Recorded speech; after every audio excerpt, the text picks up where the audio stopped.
जय श्री राम, जय श्री राम, जय जय श्री राम। अच्छा, ये जो वीडियो है, इस वीडियो में हम देखने वाले हैं ग्लाइकोलिसिस क्या होता है। देखो, ग्लाइकोलिसिस दो वर्ड से बना हुआ है, ग्लाइकोस और दूसरा लाइसिस। ग्लाइकोस मीन्स ग्लूकोज होता है, लाइसिस मीन्स ब्रेक डाउन होता है। तो सीधी सी बात है कि इसमें ग्लूकोज का ब्रेक डाउन होता है। ये कोई एक केमिकल रिएक्शन नहीं होता है, इसमें टोटल 10 केमिकल रिएक्शन होते हैं, सीरीज ऑफ केमिकल रिएक्शन होता है। ये ग्लाइकोलिसिस जो होता है, इसको हम इम्बेडेन मारूफ पाथवे भी कहते हैं, क्योंकि इम्बेडेन ने, मारूफ ने और पार्नस ने इसको डिस्कवर किया था, इसको डेवलप किया था, इसको फ्रेम किया था। तो इसलिए हम इसको इम्बेडेन मारूफ पाथवे भी कहते हैं। अब देखिए, एनसीईआरटी में आपके लिखा हुआ है, it is the only process of respiration in anaerobic organisms. इसका मीनिंग समझने की ज़रूरत है। देखो, बॉडी में जो रेस्पिरेशन प्रोसेस होता है, उसमें क्या होता है, ग्लूकोज से एनर्जी बनती है, एटीपी बनता है। वो एनर्जी बनाने के लिए क्या चाहिए होता है, साइटोप्लाज्म में कुछ रिएक्शंस होते हैं, ठीक है, और कुछ रिएक्शंस माइटोकॉन्ड्रिया के अंदर होते हैं। अब क्या है कि बहुत सारे ऑर्गेनिज्म, अब देख, इसमें क्या होता है कि जो ग्लाइकोलिसिस होता है वो साइटोप्लाज्म के अंदर होता है, ठीक है। बाकी रिएक्शन जो होता है वो माइटोकॉन्ड्रिया के अंदर होता है। माइटोकॉन्ड्रिया के अंदर जो रिएक्शन होते हैं उसमें ऑक्सीजन को यूज़ किया जाता है। तो ओबियसली अगर कोई एनारोबिक ऑर्गेनिज्म है तो उसका पूरा माइटोकॉन्ड्रियल रिएक्शन तो होगा नहीं ना। तो माइटोकॉन्ड्रियल रिएक्शन नहीं होगा तो वो पूरी तरह से एटीपी के लिए ग्लाइकोलिसिस पर ही डिपेंड रहेगा। एक पॉइंट और यहाँ पर समझने वाली बात है, जैसे मैं आपको एग्जांपल देता हूँ, red blood cell. Red blood cell के पास माइटोकॉन्ड्रिया नहीं होता है। रेड ब्लड सेल के पास माइटोकॉन्ड्रिया नहीं होता है, तो रेड ब्लड सेल पूरी तरह से ग्लाइकोलिसिस के ऊपर डिपेंडेंट होता है। इसीलिए तो कहते हैं कि रेड ब्लड सेल के अंदर सिर्फ एनारोबिक रेस्पिरेशन होता है। Yes, red blood cell have no mitochondria, that's why they have only anaerobic respiration, ठीक है। और ये जो ग्लाइकोलिसिस का प्रोसेस होता है, इसमें क्या होता है, ग्लूकोज का ऑक्सीडेशन होता है। आपकी एनसीईआरटी में लिखा हुआ है कि ग्लाइकोलिसिस में ग्लूकोज का पार्शियल ऑक्सीडेशन होता है। अब ये पार्शियल ऑक्सीडेशन वर्ड का मतलब क्या है भाई? देखो, ग्लूकोज का कंप्लीट ऑक्सीडेशन जो होता है वो होता है, कुछ तो साइटोप्लाज्म में होता है, कुछ माइटोकॉन्ड्रिया में होता है। साइटोप्लाज्म में ग्लाइकोलिसिस होता है, माइटोकॉन्ड्रिया में होता है क्रेब्स साइकिल। बाकी जो आगे का प्रोसेस होता है क्रेब्स साइकिल है, इलेक्ट्रॉन ट्रांसपोर्ट चेन है, एटीपी सिंथेसिस है। ये पूरा का पूरा प्रोसेस माइटोकॉन्ड्रिया के अंदर होता है। मतलब ये पूरा जो रेस्पिरेशन है उसमें तो ग्लूकोज का कंप्लीट ऑक्सीडेशन हुआ, लेकिन सिर्फ ग्लाइकोलिसिस को कहें तो ग्लाइकोलिसिस में पार्शियल ऑक्सीडेशन होता है। ग्लाइकोलिसिस के बाद से जो रिएक्शन होती है उसके बाद हमारे ग्लूकोज का रिएक्शन कंप्लीट हो जाता है। तो इसमें ग्लूकोज से पायरुविक एसिड का फॉर्मेशन होता है। ग्लाइकोलिसिस के जो 10 केमिकल रिएक्शन है उसका क्या एंड रिजल्ट होता है, एक 6 कार्बन का ग्लूकोज 2 पायरुविक एसिड में ब्रेक होता है। Fine, yes.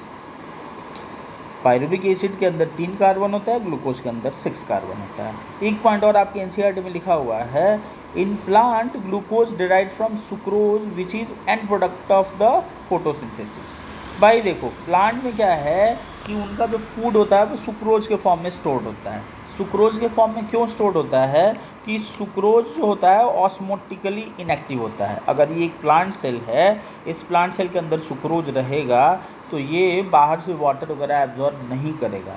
लेकिन इस प्लांट सेल के अंदर अगर आप ग्लूकोज स्टोर करते हो तो ये बाहर से वाटर एब्जॉर्ब करने लगता है। इसीलिए प्लांट प्रीफर करता है कि वो फूड को सुक्रोज के फॉर्म में स्टोर करे। अब प्लांट को जब भी ग्लूकोज चाहिए होता है तो क्या करता है, ये सुक्रोज को इन्वर्टेज एंजाइम के प्रेजेंस में ब्रेक करता है ग्लूकोज और फ्रुक्टोज में, और फिर इसको यूज किया जाता है।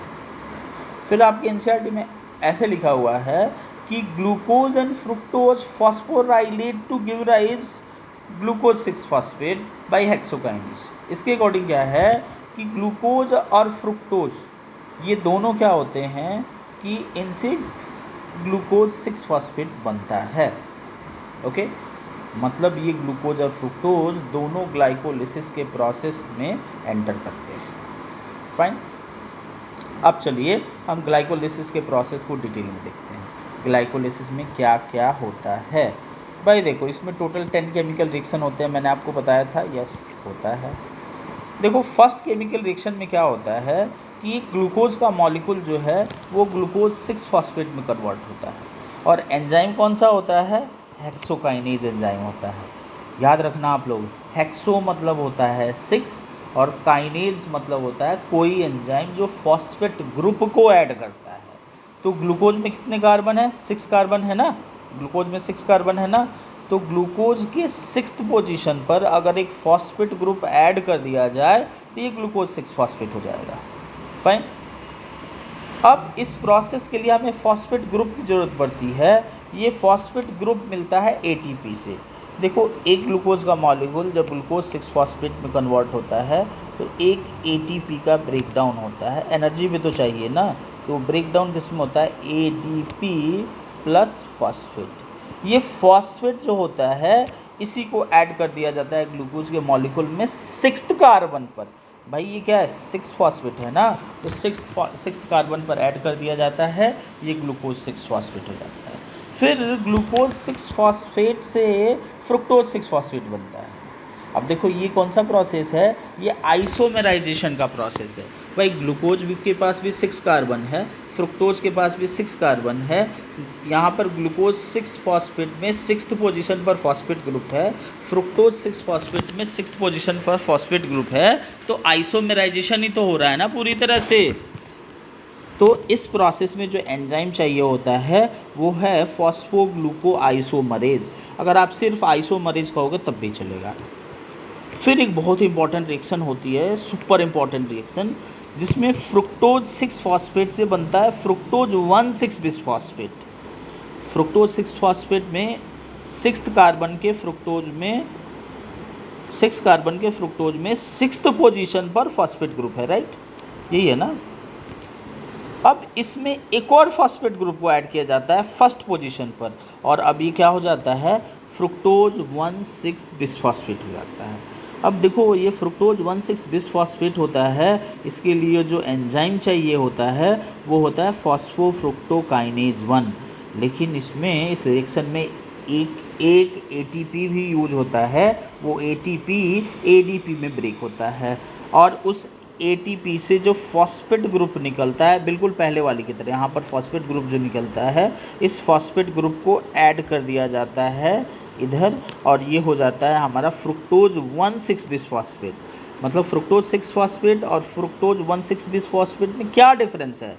डिफरेंस एक ही है कि यहाँ पर 1st पोजीशन पर भी फॉस्फेट ग्रुप है, इसके पास 2 फॉस्फेट ग्रुप है, इसलिए इसको कहेंगे फ्रुक्टोज 1,6 बिसफॉस्फेट। बिस मतलब क्या होता है? 2 होता है, ठीक है। अब भाई इसमें कितने कार्बन है? 6 कार्बन है ना। फिर एल्डोलेज एंजाइम के प्रेजेंस में क्या होता है कि इससे 2 मॉलिक्यूल बनते हैं 3 कार्बन के। कौन कौन से होते हैं? ये है ग्लिसरल्डेहाइड 3 फॉस्फेट। ग्लिसरल्डेहाइड 3 फॉस्फेट का फॉर्मेशन होता है। देखो, ग्लिसरल्डेहाइड 3 फॉस्फेट के अंदर टोटल कितने कार्बन होते हैं पता है आपको? ग्लिसरल्डेहाइड 3 फॉस्फेट के अंदर टोटल 3 कार्बन होते हैं। 6 कार्बन का फ्रुक्टोज 1,6 बिसफॉस्फेट, और उससे 3 कार्बन के ऑब्वियसली कितने मॉलिक्यूल बनेंगे? 2 बनेंगे। और इससे रिवर्सिबल आइसोमेराइजेशन भी होता है ट्रायोज डाइहाइड्रोक्सी एसीटोन फॉस्फेट का। फाइन। फिर ये ग्लिसरल्डेहाइड 3 फॉस्फेट जो है, ग्लिसरल्डेहाइड 3 फॉस्फेट से फिर बनता है 1,3 बिसफॉस्फोग्लिसरिक एसिड। ग्लिसरल्डेहाइड 3 फॉस्फेट में कितने होंगे? ग्लिसरल्डेहाइड 3 फॉस्फेट 2 होंगे ना। इस ग्लिसरल्डेहाइड 3 फॉस्फेट से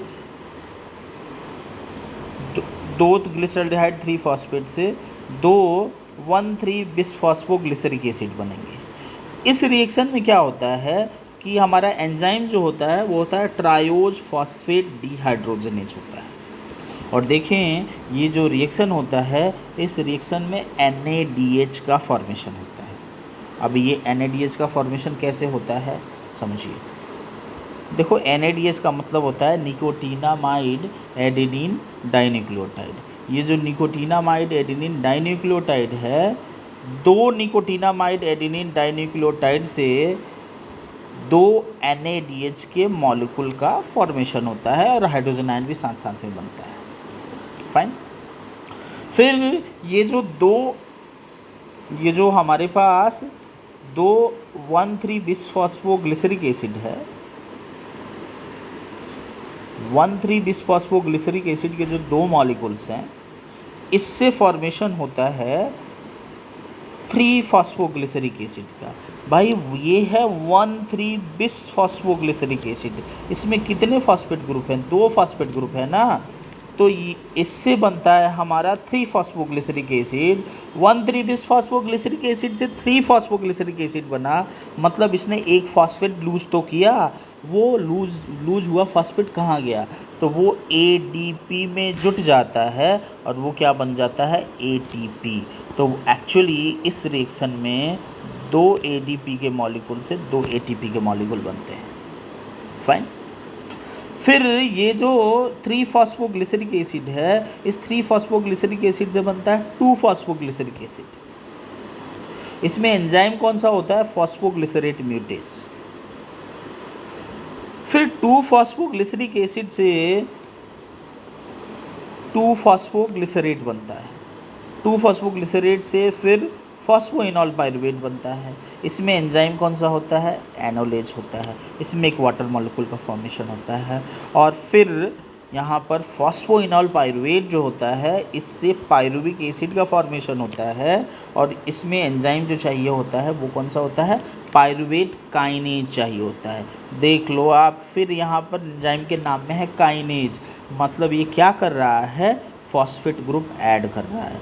तो एक्चुअली होता क्या है, ये जो फॉस्फोइनॉल पाइरुवेट है, इसका फॉस्फेट ग्रुप ले करके ADP में ऐड कर दिया जाता है। फॉस्फोइनॉल पाइरुवेट का फॉस्फेट ग्रुप ले करके ADP में ऐड कर दिया जाता है। टोटल कितने फॉस्फोइनॉल पाइरुवेट हैं?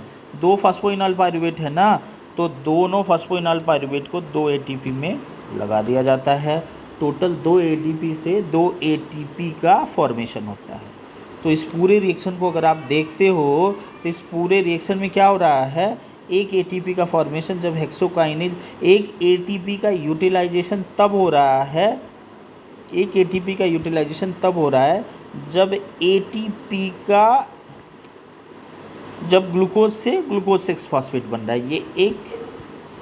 फिर दूसरे ATP का यूटिलाइजेशन कब हो रहा है?